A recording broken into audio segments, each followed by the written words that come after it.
വെറും 10 മിനിറ്റിൽ തയ്യാറാക്കിയെടുക്കാവുന്ന തമിഴ് ബ്രാഹ്മിൻ സ്റ്റൈൽ മിളകായ് കിള്ളിപ്പൊട്ട സാമ്പാർ റെസിപ്പിയാണ് ഇന്നത്തെ സ്പെഷ്യൽ. ഇത് ശരിക്കും നമ്മുടെ പരിപ്പ് കുത്തിത്താളിച്ച റെസിപ്പിയായിട്ട് ഏറെ സാമ്യമുണ്ടെങ്കിലും ഇതിനകത്ത് ചെയ്യുന്ന കുറച്ച് ടിപ്സും കാര്യങ്ങളാണ് ഈ ഒരു സാമ്പാറിന് സ്പെഷ്യൽ ടേസ്റ്റ് കൊടുക്കുന്നത്. സാമ്പാർ പൊടി ഇല്ലാതെ വളരെ എളുപ്പത്തിൽ തയ്യാറാക്കിയെടുക്കാവുന്ന ഈ ഒരു കറി ശരിക്കും ദോശയുടെയും ചോറിൻ്റെയും ഇഡ്ലിയുടെയും കൂടെ ഒക്കെ നല്ല കോമ്പിനേഷനാണ്. അപ്പോൾ എല്ലാവരും ട്രൈ ചെയ്ത് നോക്കുക. റെസിപ്പി ഇഷ്ടപ്പെടുവാണെങ്കിൽ ലൈക്ക് ചെയ്യുക. ചാനൽ ആരെങ്കിലും പുതിയതായിട്ട് കാണുവാണെങ്കിൽ ഒന്ന് സബ്സ്ക്രൈബ് ചെയ്തിട്ട് ആ ബെല്ലൈക്കണിൽ കൂടി ക്ലിക്ക് ചെയ്യുക കേട്ടോ. അപ്പോൾ എങ്ങനെയാണ് തയ്യാറാക്കിയെടുക്കുന്നതെന്നുള്ളത് നോക്കാം. കറി തയ്യാറാക്കിയെടുക്കുന്നതിനായിട്ട് പ്രഷർ കുക്കറിനകത്തോട്ടേക്ക് ഞാനിവിടെ 1/2 കപ്പ് സാമ്പാർ പരിപ്പാണ് എടുത്തിട്ടുള്ളത്. നല്ലതുപോലെ കഴുകി വൃത്തിയാക്കിയതിന് ശേഷം പ്രഷർ കുക്കറിനകത്തോട്ടേക്ക് ചേർത്ത് കൊടുക്കാം. പിന്നെ നമുക്ക് ഇതിലോട്ടേക്ക് ആവശ്യമായിട്ടുള്ളത് മഞ്ഞൾപ്പൊടിയാണ്. ഒരു 1/2 ടീസ്പൂണോളം മഞ്ഞൾപ്പൊടി ഞാനിപ്പോൾ ചേർത്ത് കൊടുക്കുന്നുണ്ട്. അപ്പോൾ അതുപോലെ തന്നെ ഒരു 2 നുള്ളി കായത്തിൻ്റെ പൊടി കൂടി ഈ ഒരു സമയത്ത് തന്നെ ഉപയോഗിക്കുക. അപ്പോഴാണ് നല്ലൊരു മണവും കാര്യങ്ങളൊക്കെ കിട്ടുക.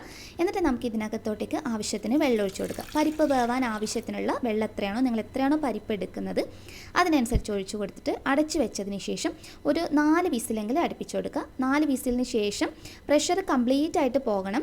കംപ്ലീറ്റ് ആയിട്ട് പോയിട്ട് തുറന്നാൽ മതി. കാരണം പരിപ്പ് നല്ലതുപോലെ വെന്ത് ഉടയുന്ന പാകത്തിന് വേണം നമുക്ക് കിട്ടാൻ വേണ്ടിയിട്ട്. അപ്പോൾ ഇത് നല്ല 4 വിസിലടിച്ച് പ്രഷറൊക്കെ പോയതിന് ശേഷമുള്ളതാണ്. ഇനി നമ്മൾ ഒരു തവി വെച്ചിട്ട് ഒന്നുകൂടി പരിപ്പ് നല്ലതുപോലെ കുത്തി അടിച്ചു കൊടുക്കുക. നമ്മൾ സാധാരണ പരിപ്പ് കുത്തി താളിച്ചതൊക്കെ ചെയ്യുന്ന ഒരു രീതി തന്നെ. പക്ഷേ നമ്മൾ ഇതിനകത്ത് കായത്തിൻ്റെ പൊടി കൂടി ചേർത്തിട്ടുണ്ട് കേട്ടോ. അതൊരിക്കലും മിസ് ചെയ്യരുത്, തീർച്ചയായും ചേർക്കുക. നന്നായിട്ടൊന്ന് കുത്തി ഉടച്ചു കൊടുക്കുക. അടുത്തതായിട്ട് നമ്മൾ ചെയ്യേണ്ടത് ഒരു പാത്രത്തിനകത്തോട്ടേക്ക് അത് ഫ്ലെയിം ഓൺ ചെയ്ത് നല്ലതുപോലെ ചൂടായി വന്നതിന് ശേഷം ഒരു 2 ടേബിൾ സ്പൂണോളം വെളിച്ചെണ്ണയാണ് ഒഴിച്ചു കൊടുത്തിട്ടുള്ളത്.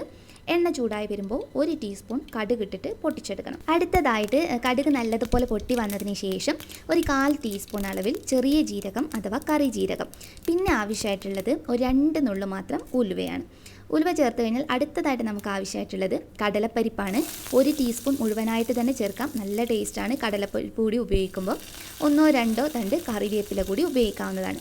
അടുത്തതായിട്ട് ഒരു 1/4 ടീസ്പൂണോളം കായത്തിൻ്റെ പൊടി. നമ്മൾ പരിപ്പ് വേവിക്കുന്നതിനകത്തും കായം ചേർത്തിട്ടുണ്ടായിരുന്നു, ഇവിടെയും ചേർക്കുന്നുണ്ട്. കായത്തിൻ്റെ പൊടിയല്ല, കായമായിട്ട് നിങ്ങളുടെ കയ്യിലുണ്ടെങ്കിൽ അങ്ങനെ ഉപയോഗിച്ചാലും മതി. കടലപ്പരിപ്പ് ഒന്ന് ജസ്റ്റ് ഒന്ന് മൂത്ത് വരുന്ന രീതിയിൽ എണ്ണയിലിട്ട് ചെറുതായിട്ടൊന്ന് കുറച്ച് സമയം ചെയ്തെടുത്താൽ മതി, വളരെ കുറഞ്ഞ സമയം. അതിനുശേഷം ഇതിലോട്ടേക്ക് നമ്മൾ ചെറിയുള്ളി, ഞാനിവിടെ ഒരു 10-20 ചെറിയുള്ളി എടുത്തിട്ടുണ്ട്. നല്ല ചെറിയതായിട്ടാണ് നിങ്ങളുടെ കയ്യിലുള്ളതെങ്കിൽ മുറിച്ചിടേണ്ട ആവശ്യമില്ല. ഇതിൻ്റെ കൂട്ടത്തിൽ തന്നെ നമുക്ക് ഒരു വലിയ തക്കാളി, നല്ല പഴുത്ത ഒരു വലിയ തക്കാളി, അതുപോലെ ആവശ്യത്തിനുള്ള ഉപ്പ്. ഇതിൽ നമ്മൾ സവാള ചേർക്കുന്നില്ല. ചെറിയുള്ളി സാമ്പാറൊക്കെ നമ്മൾ ചെയ്യാറുണ്ടല്ലോ, അതുപോലെ തന്നെ ചെറിയുള്ളിയാണ് ചേർത്തിട്ടുള്ളത്. അപ്പോൾ ഇതിനകത്ത് നമ്മൾ സാധാരണ നമ്മൾ പരിപ്പ് കുത്തിത്താളിച്ചതൊക്കെ ചെയ്യുമ്പോൾ വറ്റൽമുളകും ആദ്യം ചേർക്കും. പക്ഷേ നമ്മളിപ്പോൾ വറ്റൽമുളക് ചേർത്തിട്ടില്ല. നമ്മൾ ഇതിനകത്ത് ഇപ്പോൾ എക്സ്ട്രാ ചേർത്തിട്ട് ഒന്ന് കടലപ്പരിപ്പാണ്. അതുപോലെ പരിപ്പ് വേവിക്കുന്ന സമയത്ത് നമ്മൾ കുറച്ച് കായത്തിൻ്റെ പൊടി ചേർത്തിട്ടുണ്ട്. അപ്പോൾ ഇത് തക്കാളി നല്ലതുപോലെ വേവിച്ചെടുക്കണം കേട്ടോ. അടച്ചു വെച്ചിട്ട് വേവിച്ചെടുത്തോളൂ. അപ്പോൾ ഇത് നന്നായിട്ട് വേവിച്ചതിന് ശേഷമുള്ളതാണ്. അപ്പോൾ നമ്മൾ അതിന് ശേഷം ജസ്റ്റ് ഒന്ന് തവി വെച്ചിട്ട് കൂടി കുത്തി എടുക്കണം. അതായത് തക്കാളി ഒന്ന് വെന്ത് കുഴയുന്ന പാകത്തിൽ വേണം നമുക്ക് ഈ ഒരു റെസിപ്പിക്ക് വേണ്ടിയിട്ട് ചെയ്യാൻ വേണ്ടിയിട്ട്. ചെറിയുള്ളി ചെറുതായിട്ട് വഴറ്റിയെടുത്താൽ മതി, ഒത്തിരി സമയം ചെയ്തെടുക്കേണ്ട ആവശ്യമില്ല കേട്ടോ.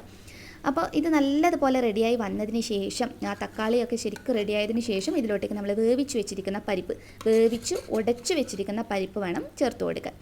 അതിനുശേഷം നമുക്ക് ഇതിനകത്തോട്ടേക്ക് വെള്ളം ഒഴിച്ചു കൊടുക്കാം.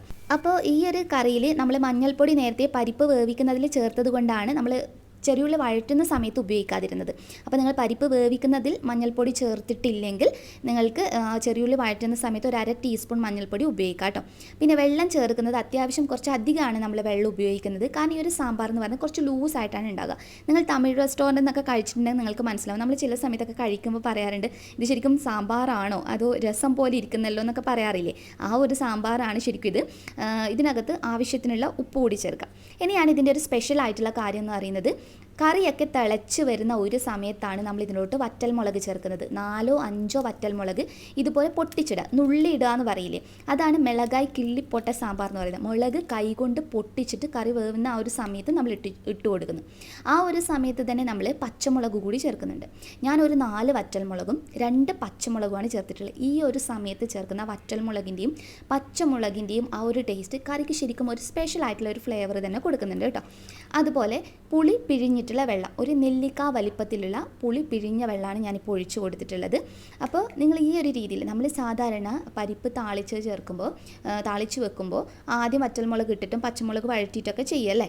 പക്ഷേ ഇപ്പം നിങ്ങൾ വിചാരിക്കുന്നുണ്ടാകും ഇതിലെന്താ ഇത്ര ഡിഫറൻസ് എന്നുള്ളത്. ഈ ഒരു സമയത്ത് ഇത് ചേർക്കുന്നതിനും കായത്തിൻ്റെ പൊടി, കടലപ്പൊരിപ്പൊക്കെ ചേർത്ത് ചെയ്യുമ്പോൾ ശരിക്കും നമ്മൾ സാധാരണ ചെയ്യുന്ന പരിപ്പ് താളിച്ചതിൽ നിന്നും കുത്തി താളിച്ചതിൽ നിന്നും നല്ല വ്യത്യാസം ഉണ്ട് കേട്ടോ ടേസ്റ്റിന്. ശരിക്കും ഒരു തവണയെങ്കിലും എന്തായാലും ട്രൈ ചെയ്ത് നോക്കുമ്പോൾ നിങ്ങൾക്ക് ആ ഒരു ഡിഫറൻസ് മനസ്സിലാവും. നന്നായിട്ട് തിളപ്പിച്ചെടുക്കുക വറ്റൽമുളകൊക്കെ ചേർത്തതിന് ശേഷം. അവസാനമായിട്ട് നമുക്ക് വേണ്ടത് മല്ലിയിലയാണ്. മല്ലിയിലേൻ്റെ കൂട്ടത്തിൽ തന്നെ ഒരു തണ്ട് കറിവേപ്പില കൂടി ചേർത്ത് കൊടുക്കാം.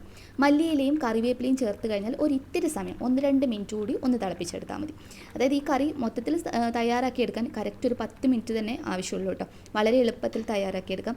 നല്ലൊരു മണവും കാര്യങ്ങളാണ്. ഇതിനകത്ത് പറയുന്ന ഓരോ കാര്യങ്ങളും അതേ രീതിയിൽ തന്നെ ചെയ്ത് നോക്കുക. വറ്റൽമുളക് നിങ്ങളുടെ കയ്യിൽ ഉണ്ട മുളക് ഉണ്ടാവുമല്ലോ, നമ്മൾ നാട്ടിൽ നിന്നൊക്കെ കിട്ടുന്ന, അതുണ്ടെങ്കിൽ അത് ചേർക്കുന്നതാണ് ഈ ഒരു സാമ്പാറിന് ഏറ്റവും കൂടുതൽ നല്ലത്. എൻ്റെ കയ്യിൽ ഇപ്പോൾ അത് ഉണ്ടായിരുന്നില്ല, അപ്പം ഞാൻ സാധാരണ വറ്റൽമുളകാണ് ഉപയോഗിച്ചിട്ടുള്ളത്. അപ്പോൾ നമ്മുടെ കറി ഇവിടെ തയ്യാറായിട്ടുണ്ട്, നല്ലതുപോലെ തിളച്ച് വന്നിട്ടുണ്ട്. ഫ്ലെയിം ഓഫ് ചെയ്തതിന് ശേഷം കുറച്ച് സമയം അടച്ചു വെക്കുക. കറി അപ്പം തന്നെ ഉപയോഗിക്കാതെ കുറച്ച് സമയം അടച്ചു വെക്കുക. ഇനിയിപ്പോൾ കുറച്ച് തിക്കായിട്ടാണ് ഈ കറി നിങ്ങൾക്ക് ഇഷ്ടമെങ്കിൽ അതിനനുസരിച്ച് ചെയ്യാം. പക്ഷേ സാധാരണ ഈ ഒരു സാമ്പാർ എന്ന് പറയുന്നത് അത്യാവശ്യം കുറച്ച് ലൂസായിട്ടാണ് ഉണ്ടാവുക. അപ്പോൾ ഈ ഒരു കറി എന്ന് പറയുന്നത് നിങ്ങൾക്ക് ഏറ്റവും നല്ല കോമ്പിനേഷൻ എന്ന് പറയുന്നത് ദോശയുടെയും ഇഡലിയുടെ ഒക്കെ കൂടെയാണ്. അതല്ല ചോറിൻ്റെ കൂടിയാണെങ്കിൽ ഇതിൻ്റെ കൂടെ കുറച്ച് മോരൊക്കെ ഉണ്ടെങ്കിൽ, നമ്മുടെ കാന്താരി മുളകൊക്കെ ഉടച്ചിട്ടുള്ള മോര് കൂടി ഉണ്ടെങ്കിൽ അടിപൊളിയായിട്ടുള്ള കോമ്പിനേഷനാണ് തന്നെ പറയട്ടോ.